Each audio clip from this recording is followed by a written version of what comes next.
नमस्कार दोस्तों, स्वागत है आप सभी का आपके अपने चैनल द रिटेल मिस्टर में। यहाँ पे मैं बात करने वाला हूँ दोस्तों एक ऐसी कंपनी की जिसका Q2 के रिजल्ट्स का इंतज़ार सभी को था और कईयों को एनालिस्ट इस बात को लेकर के परेशान थे कि इस बार का जो रिजल्ट आने वाला है वो काफ़ी हद तक खराब होगा। तो देखेंगे क्या ये एनालिस्टों की जो कह लीजिए राय है ये हकीकत में बदलती है या नहीं। तो अब सीधा विदाउट वेस्ट टाइम सीधा लेके चलता हूँ रिजल्ट की तरफ। देखिए, करोड़ों में ये रिजल्ट तो हमें ज़्यादा परेशानी नहीं होगी।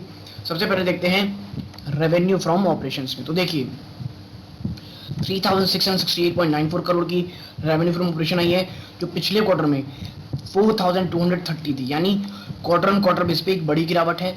लेकिन हाँ, एक साल पहले अगर आप देखेंगे 3221 करोड़ थी, यानी कि ईयर ऑन ईयर बेसिस पे ये एक अच्छी खासी आप कह सकते हैं जंप है। बात करें अदर इनकम की तो ये 43.33 करोड़ रुपीस आई है, जो पिछले क्वार्टर में 46.98 करोड़ थी और उससे पहले 33.27 करोड़ थी। और जब आप इन दोनों को मिला लेंगे तो जो टोटल इनकम निकल के आती है वो है 3712 करोड़, जो पिछले क्वार्टर में 4277 करोड़ 0.12 करोड़ थी और एक साल पहले 3254 करोड़ थी। यानी क्वार्टर ऑन क्वार्टर तो ये बहुत ही खराब रिजल्ट है, लेकिन ईयर ऑन ईयर ये अच्छा खासा रिजल्ट है आप कह सकते हैं, सिर्फ टोटल इनकम के जरिए में।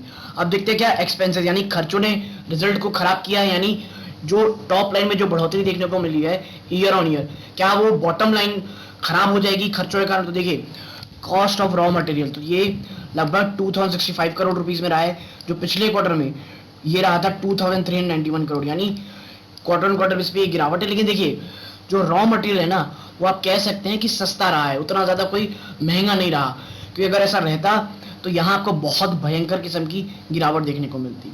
ठीक है, तो वो देखने को मिली है, लेकिन कोई बहुत ज़्यादा बढ़ोतरी देखने को मिली या फ्लैटिश भी नहीं रहा है। और ये ईयर ऑन ईयर बेसिस पे भी आप कह सकते हैं थोड़ा सा बढ़ोतरी, यानी कोई बहुत ज़्यादा महंगाई नहीं बढ़ी है कॉस्ट ऑफ रॉ मटेरियल में। अब बात करते हैं किस चीज़ की, एम्प्लॉय बेनिफिट एक्सपेंसेस की। तो देखिए एम्प्लॉय बेनिफिट एक्सपेंस में 306 करोड़ रुपए खर्च किए गए हैं, जो कि पिछले क्वार्टर में 302 थे और एक साल पहले 249, यानी ईयर ऑन ईयर बेसिस पे एम्प्लॉय बेनिफिट एक्सपेंसेस काफी ज्यादा नेगेटिव रहा है दोस्तों, लगभग 56-57 करोड़ के आसपास की। बात करते हैं अब अदर एक्सपेंसेस की, और इसमें बात करते हैं एडवर्टीजमेंट एंड सेल्स प्रमोशन की। तो देखिए 86.69, यानी एक क्वार्टर पहले जो 113 करोड़ उन्होंने खर्चा किया था उससे काफी कम खर्चा किया गया दोस्तों, किसमें, एडवर्टीजमेंट में और सेल्स प्रमोशन में। और एक साल पहले जो खर्चा किया गया था उससे ये लगभग 3 गुना, क्या अब 3 गुना तो नहीं कहना चाहिए दोस्तों, लेकिन आप कह सकते हैं एटलीस्ट आप कह सकते हैं 290 to 280% के आसपास की बढ़ोतरी हुई है। ठीक है, और देखिए क्वार्टर ऑन क्वार्टर बेसिस पे उतना खर्चा नहीं किया गया है। बात करें अदर की, जिसमें ट्रांसपोर्टेशन कॉस्ट अन्य कॉस्ट आता है, तो ये 452 करोड़ रहा है, यानी ट्रांसपोर्टेशन कॉस्ट बहुत ज़्यादा हैवी रहा है दोस्तों। क्यों, ये 452 करोड़ है। और देखिए जब आपकी सेल्स 10 बार एटलीस्ट 10-12% कम हुई है, उसके बावजूद आपका अदर जो कह लीजिए अदर जो कॉस्ट है वो काफ़ी ज़्यादा बढ़ोतरी हुई, यानी ट्रांसपोर्टेशन बढ़ा है। और साल दर साल तो आप भूल ही जाइए, 370 करोड़ से सीधा 450 करोड़ से ज़्यादा। और ये चीज़ तमाम जो कह लीजिए अभी अच्छी दिख रही थी उनको बिगाड़ते हुए जो टोटल खर्चे हैं उसे आप देखिए, जो टोटल एक्सपेंसेस हैं उसे 3460 करोड़ रुपीस पे कर देता है, जो एक क्वार्टर पहले 3950 करोड़ था। ठीक है, यानी एक क्वार्टर पहले ये आप कह सकते हैं कम तो है, लेकिन देखिए इनकी सेल्स में भी कमी थी, लेकिन ईयर ऑन ईयर में आप देखें तो ये कितनी भयंकर 2850 करोड़ था, वो बढ़ करके 3460 करोड़ हो जाता है। और अब बात करते हैं लास्ट में कि भाई टोटल नेट प्रॉफिट कितना निकल गया। तो देखिए total comprehensive income for the period आप देखेंगे तो ये 185 करोड़ 185.9 करोड़ निकल के आता है, जो कि एक क्वार्टर पहले 241 था, यानी क्वार्टर में भी गिरावट। और एक साल पहले 300 करोड़ था, यानी भयंकर गिरावट दोस्तों। ठीक है, और यही कारण है जो बेसिक ईपीएस है वो 3.87 से घट करके लगभग 3 रुपए के आसपास हो गई है, जो कि एक साल पहले लगभग 4 रुपए 80 पैसा थी।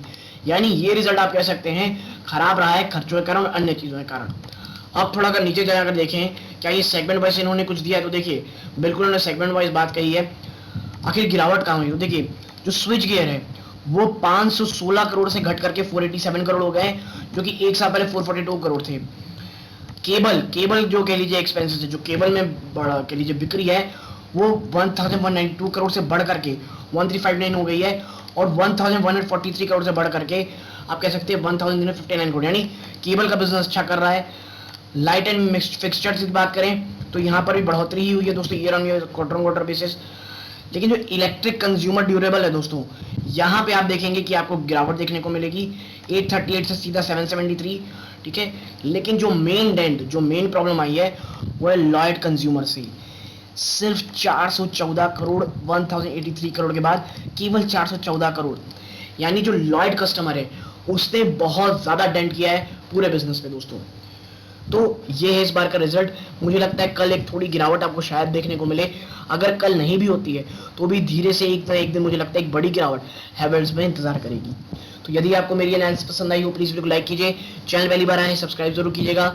यहाँ तक जुड़े रहे, अपना कीमती समय दिया, इस बात का बहुत बहुत धन्यवाद। ये इस वीडियो का अंत है। जय हिंद दोस्तों।